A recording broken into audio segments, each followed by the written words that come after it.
Today, we are focusing on the global food crisis. On Monday, a grain shipment left the port of eastern Ukraine for the first time since late February. That shipment just today approved to head to Lebanon. Now, this is a critical test for the deal between Russia and Ukraine intended to alleviate soaring global food prices.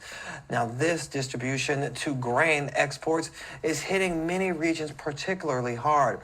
Over 47 million people are globally at risk of acute hunger, according to the World Food Program. So here to discuss is Colleen Kelly, CEO of Concern Worldwide. Thank you so much for being here. Now, the impact of the past few months have decimated fuel sources and increased global hunger to a level not seen in decades. So what do you make of the state of the food shortage, first of all, and how much does this have to do with the actual Russia war on Ukraine?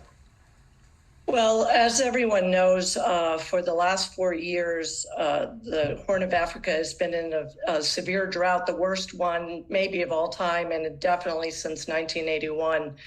4 years of no rain, and that is causing failed crops, livestock's dying.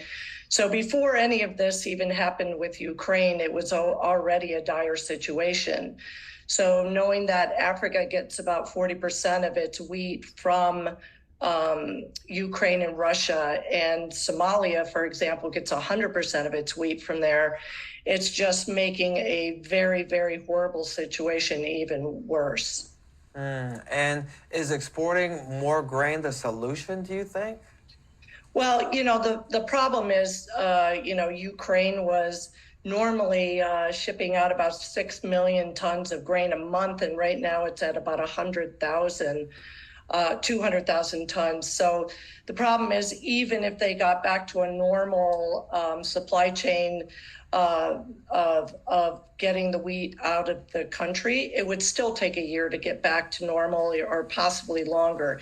So the problem is that one ship leaving Monday going to Lebanon is not going to be able to solve the crisis nor mitigate the impact in the next year. So where is that impact being felt the most, and what are some of the most vulnerable doing to really combat this problem?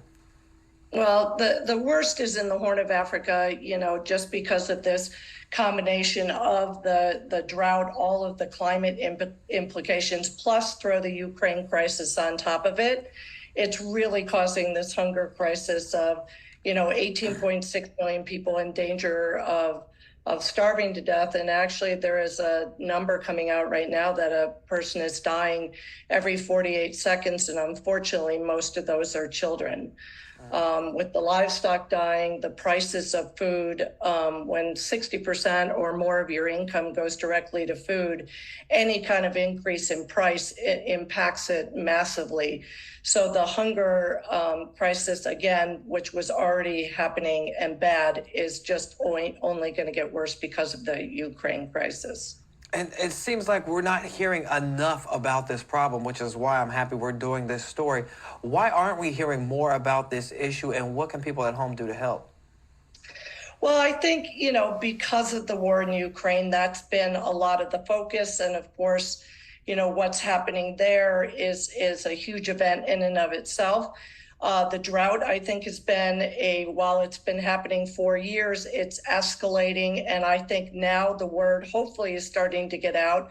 The funding needed, the UN is saying $4.4 billion, while, the U.S. has been very supportive sending money. I think the whole international community needs to step up and really head this off and not wait till it's too late. And I think the last time this happened, if you come at it too far behind, it's impossible to catch up, and so many people died that we could have stopped from happening. I know it's worse for some areas. I know the Somalia region has already run dry on fuel. So what happens in this country specifically if this continues?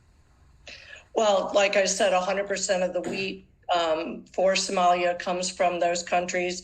If they run out of fuel, obviously that just makes getting any kind of aid virtually impossible. Getting supplies in, getting aid in, getting food out, any kind of thing. So that, of course, would cause huge destabilization in the country, and, of course, more importantly, the deaths of more and more people. So sad. And I know you guys are doing what you can, doing a lot of work to help with combat some of these issues in the world. So can you tell us a little bit more about the work that Concern Worldwide does and what resources you actually provide for others?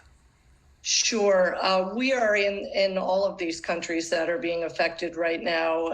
In fact, was just hearing from our people on the ground in the north of Kenya today, where the situation is just really horrible. We have been able to help about 2.5 million people so far, and another 1.5 million. We're doing as much as we can in the countries where we work, getting nutrition assistance, food, sanitation, water.